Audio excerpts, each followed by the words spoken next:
Also, Brew Day, a day where we get to find out more about local brews in town. And today we are welcoming Dylan from Dialectic. Thank you so much for being here, Dylan. Yeah, thanks for having me. So tell us about your beer, and this is the Seneca Sour, yes, right? And so what makes this one special? So the Seneca Sour is going to be a mixed fermentation sour, which is a little bit different than a lot of the modern brewers are doing. Most things you'll see are going to be a kettle sour these days. So the souring process is actually done in the kettle.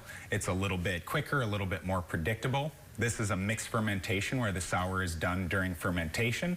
So it's a little bit trickier to pinpoint, but I do think you get a little bit more nuance and a little bit more complexity out of the sour character doing it that way. So it was a fun experiment for me to play with it that way.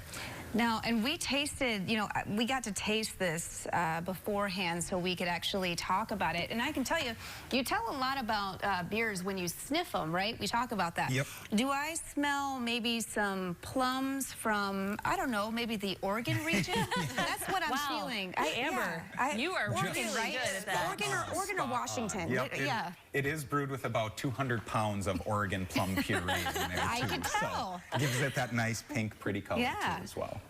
What kind of reaction do you get from people? You know, Dylan, you and I were talking about maybe trends right now with alcohol, and it seems like sours are just so popular right now. What kind of reactions do you get from people who have the Seneca Sour?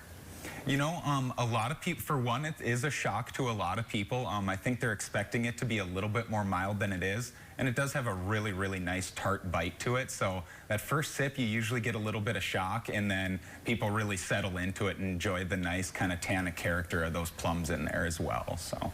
I think that's one of my favorite things about it, though, is that like little bit of that tart taste. That little bite. Yes. It's a gentle bite.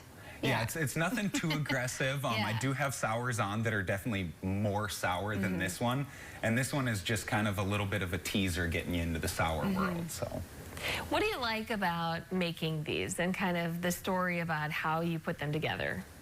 I think my favorite thing about just brewing in general, it's this really fun balance between science and art, where you definitely have to know the chemistry behind it and be pretty meticulous about that.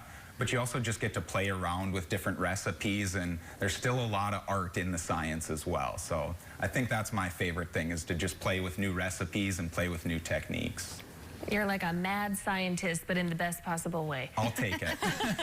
Well, thank you so much, Dylan. Yeah, thanks for having me. This has been Brew Day. Now, if you'd like to sample this brew for yourself, you can go to Dialectic Brewing Company in Mandan. They're located at 416 West Main Street. I think I'll have to pick one up this weekend. I still can't believe Amber was able to tell where those plums